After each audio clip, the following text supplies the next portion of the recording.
La sola quedo en silencio cuando mi padre soltó su burla.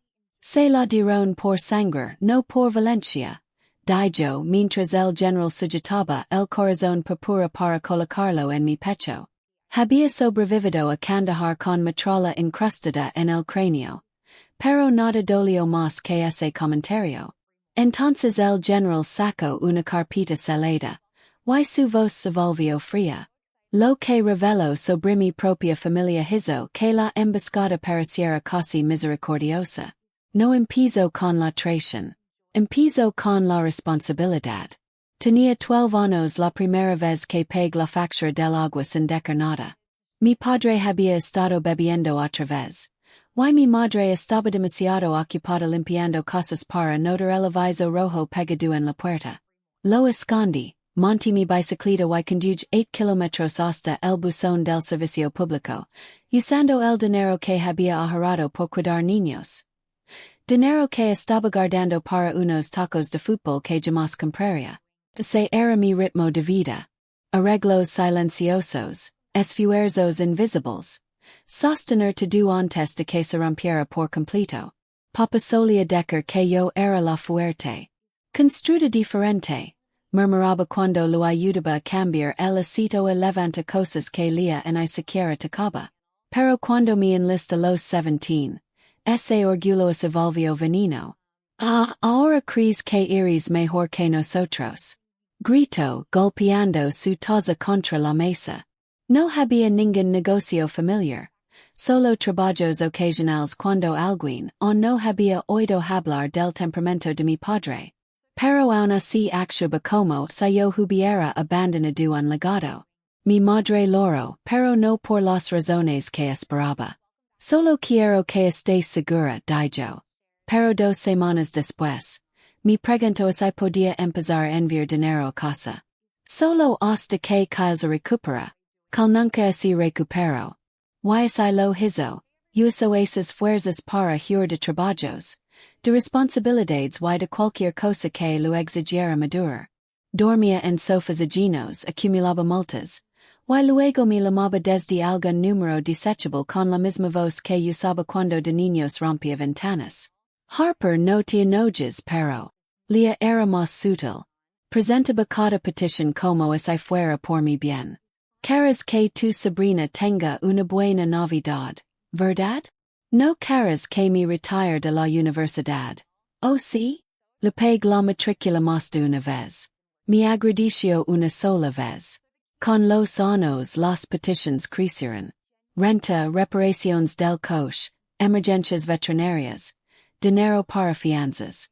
Mandaba lo que podía, incluso cuando estaba desplegada en el extranjero. Agacada en una tienda de campana azotada por la harina. Con dolor punzante detrás de los ojos. Transfiriendo dinero mientras escuchaba mortros a lo lejos. Nunca preguntaron cómo estaba. Solo que tan rápido podía ayudar. Me convencí de que era amor, que si daba sufficient, hacía sufficient, me mantenía útil. Al fin verían mi valor. Pero cada vez que volvía a casa era lo mismo. Papa burlándose de mi uniforme. Cal haciendo chistes de soldados. Leah enviando mensajes por debajo de la mesa durante la cena. Mamá sirviendo platos como ofrendas de paz. Sin mirarme los ojos. Aun así seguí apreciando. Navidades, acción de gracias, cumpleaños.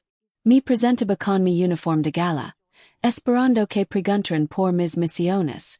Mi escuadrón, las vidas que había salvado. Nunca lo hicieron. Había una foto en la repisa. Yo a los 14 sosteniendo un trofeo de ortografía. El marco estaba roto, torcido. Nadie lo arreglaba. Antes pensaba que simplemente no lo había notado.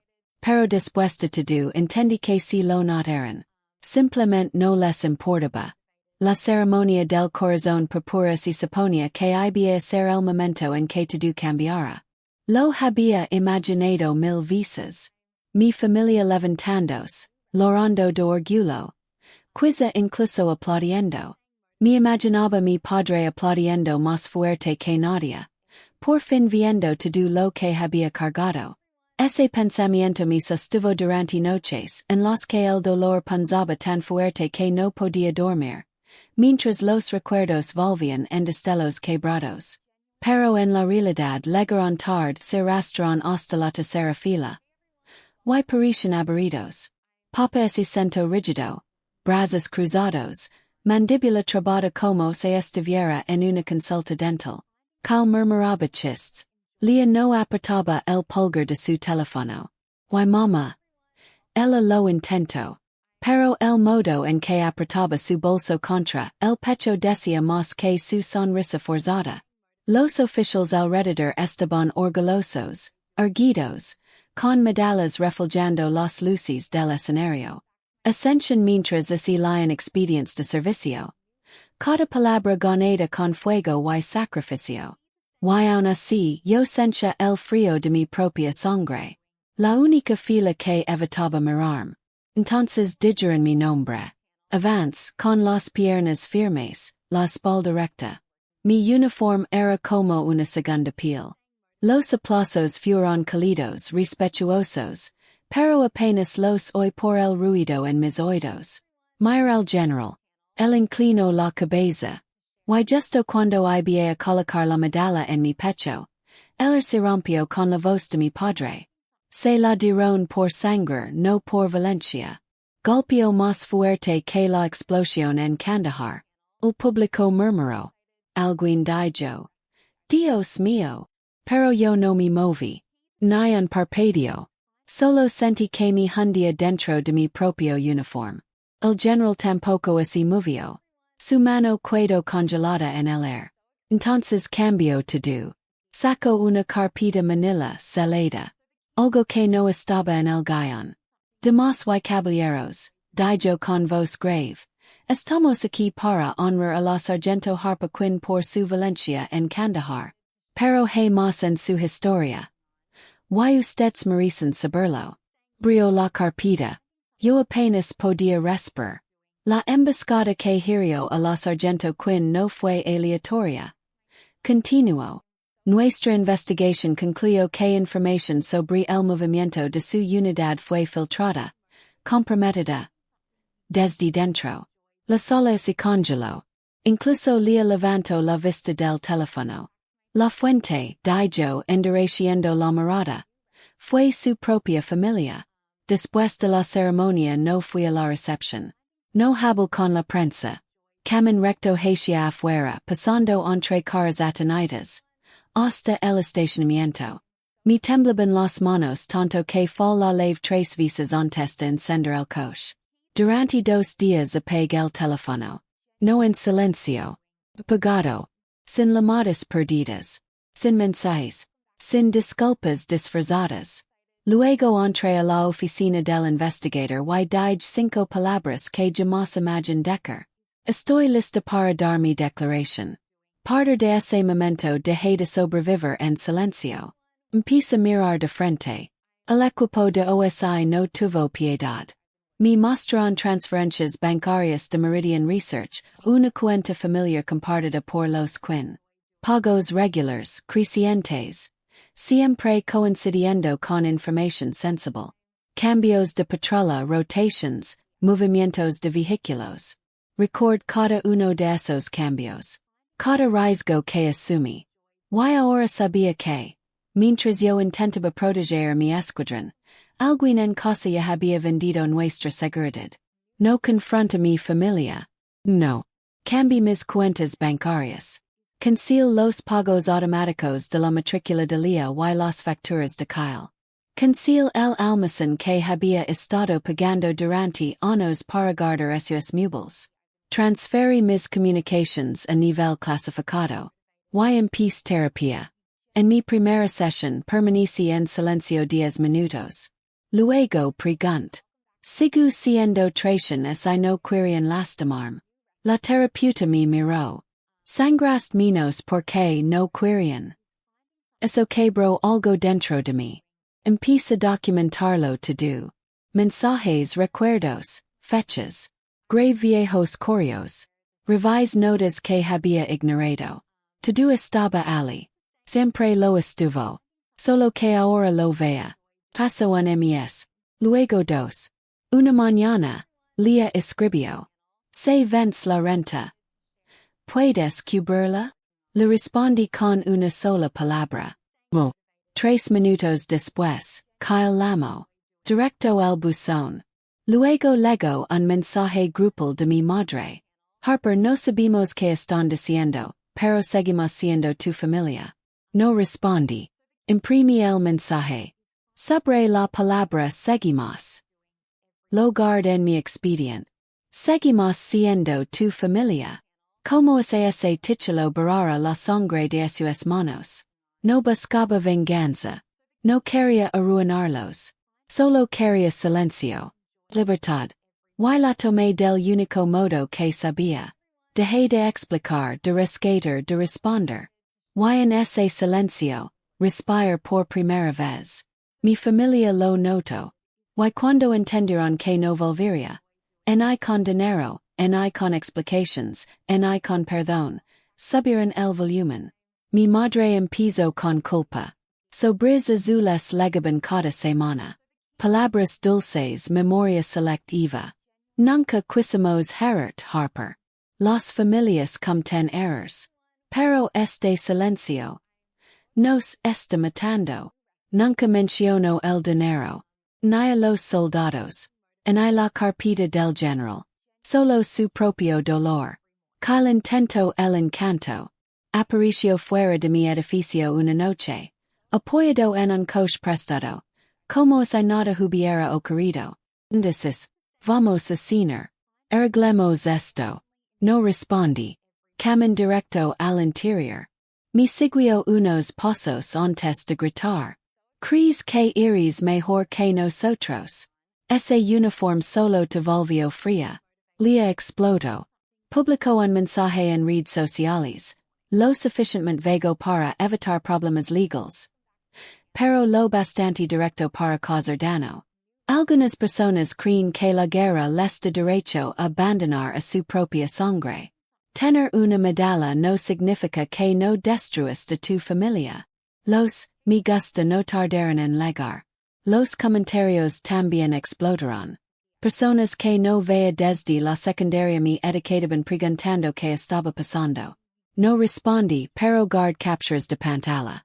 Luego vino el murmullo comunitario. Viejos vecinos así me acercaban en el supermercado. Señoras de la iglesia me enviaban mensajes por Facebook. Tu mamá ha estado tan triste últimamente. Tu papá no ha salido de la casa en días. Te extrañan. ¿Por qué no puedes simplemente hablar con ellos? ¿Por qué hablar así había convertido en un arma? ¿Y yo no había volver a ese campo de batalla? El verdadero punto de quiebre llegó 3 meses después de la ceremonia. Recibí una carta de una prima lejana, una mujer que apenas conocía, invitándome al Día de Acción de Gracias. Escribió sobre sanar, sobre cómo la familia necesitaba un líder que nos uniera de nuevo. La palabra líder estaba subrayada, como si fuera una campana, como si yo hubiera ganado rango solo para ser usada otra vez. Se noche me senté en mi mesa con la carta en una mano y mi corazón púrpura en la otra. Uno era brillante, oficial, ganado con sangre. El otro era papel y tinta envueltos en manipulación disfrazada de reunión familiar. Quim la carta en el fregadero. Habían intentado de todo. Culpa, vergüenza, nostalgia, campanas de lastima, difamación. Pero yo había cambiado. Yo no me estremecía cuando loraban. Yo no explicaba cuando me acusaban. Yo no confundía insistencia con amor. La verdad era brutal y liberadora. No estaban luchando por mí. Estaban luchando por acceso. A mi dinero, a mi tiempo, a mi silencio. Y por primera vez en mi vida no se los di. El silencio es poderoso. Pero también provoca. Cuando corté el dinero, las explicaciones y los rescates de medianoche. Mi familia no retrocedió. Se reagruparon. Y lo que siguió no fue disculpa. Fue guerra. La campana de mi madre empezó con culpa. Cartas en sobres azul pastel. Su letra suave como humo. Todos cometemos errores, Harper.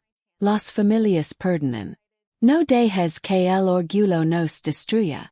Pero ninguna palabra te cabla la verdad. En hay una mención del dinero de Meridian Research. En hay una sola referencia a los soldados que no regresaron. Solo una reescritura. Ella era la víctima de mi silencio. Kyle eligió el encanto. El mismo que usaba para librarse de multas. Me encontró fuera del comerciante un sábado. Sosteniendo un six-pack como si fuera un tratado de paz. Hablemos sis. Clareler. Empezar de nuevo. Seguí caminando. El levanto la voz mientras ligaba mi auto. Todas esas medallas solo te volvieron fría. ¿Te crees mejor que nosotros? No me jair. Pero dentro de mí surgió el viejo reflejo. El deseo de explicar, de calmar. Lo estranguló con silencio. Le ayudó más fuerte. Se metió a redes sociales. Publicando acusaciones vagas disfrazadas de drama familiar. Algunas personas olvidan quiénes los amaron antes de las medallas. Algunas personas abandonan a su sangre por gloria. Sus seguidores leyeron los comentarios con simpatia. Antiguos compañeros me etiquetaban. Yo no respondí, pero imprimí cada publicación y la guardé en una carpeta llamada evidencia. El silencio no es debilidad. Es estrategia. Los susurros se movieron fuera de línea también. Vecinos me detenían en el super. Tu pobre mamá dice que no contestas sus llamadas. Conocidos de la iglesia me enviaban mensajes tarde en la noche. Tu papa está destrozado. ¿No puedes perdonarlo? No eran malintencionados. Eran peones. Mi familia había perfeccionado la manipulación.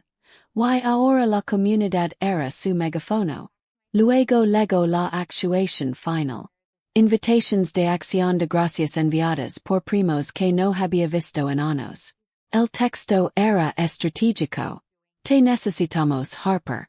Eres la líder que puede sanarnos.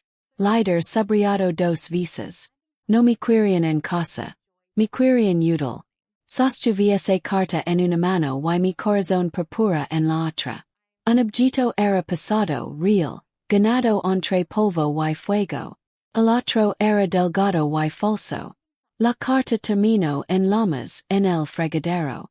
La escalada continuó. Kyle intentó arrinconarme fuera de mi apartamento. Palabras arrastradas, sonrisa amarga. Mi lamo egoísta. Dijo que sin mí la familia se estaba desmoronando. Lías o Emma, legando con su hija. Ella te extraña. No castigues a una niña. Mama dejó mensajes hablando del deterioro de papa. Lágrimas entre líneas. Cada angulo probado. Cada táctica afilada. Pero dentro de mí algo había cambiado. Y no confundía persistencia con amor. La verdad era clara.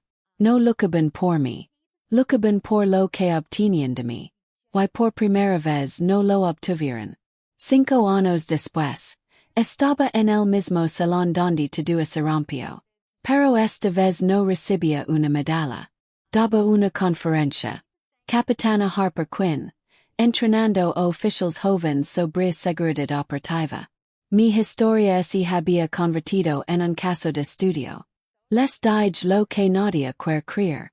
A veces la amenaza no usa uniforme. A veces, comparte tu apellido.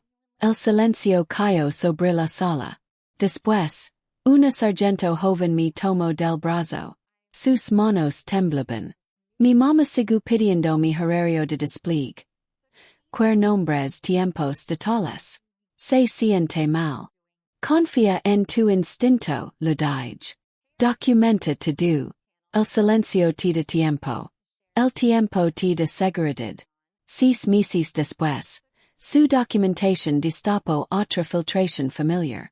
Pero esta vez nadie murió. Esa noche mirando mi corazón púrpura en el escritorio. Sentí algo distinto. Ya no era un recordatorio venenoso de traición. Era legado. Entonces tocaron a mi puerta. Una adolescente, cabello oscuro. la mandíbula obstinada de mi padre. La hija de Lía. 17 años. Mochila al hombro. Ojos linos de propósito. Abrí con la cadena puesta. Tía Harper. Dijo con cuidado. Sé que no debería estar aquí. Mamá no sabe. Pero necesito la verdad. La study. La misma sangre, pero un fuego distinto. Encontró mis viejos estados de cuenta. Vio los depósitos de meridian. Las fechas. Las mentiras. Quiero saber de dónde vengo antes de decidir quién quiero ser. Si que lo conti. No te do lo clasificado pero si la verdad. Cuando termine susurro. Dijeron que eras fría. Que destruiste la familia. Pero fueron ellos quienes te destruyeron. Quiero ser diferente, continuó. Quiero hacer algo que importe. Por primera vez en años sentí esperanza. Escribím lo dije. No permito responder siempre. Pero siempre voy a leer. Sonrió. Pequeño, tembloroso, pero real. Mi familia ya no era la sangre. Era la leche. Hoy el corazón púrpura sigue en mi escritorio. Durante años fue un grillit. Ahora es prueba de que sobreviví 2 guerras. La de balas. Y la de vínculos rotos. He aprendido que los límites no son crueldad. La lealtad sin respeto no es amor. La supervivencia a veces significa elegir a ti misma. La familia más fuerte no siempre es la que toca, sino la que construís. Alguna vez te han despreciado o traicionado justo cuando debían celebrarte. Donde dibujos la línea entre perdón y autoprotección. Cuéntalo en los comentarios. Los leo todos. Y esta historia te lego. Dale like para que quien lo necesite. No olvides suscribir para más historias reales sobre límites, resiliencia y reconstrucción después de la traición.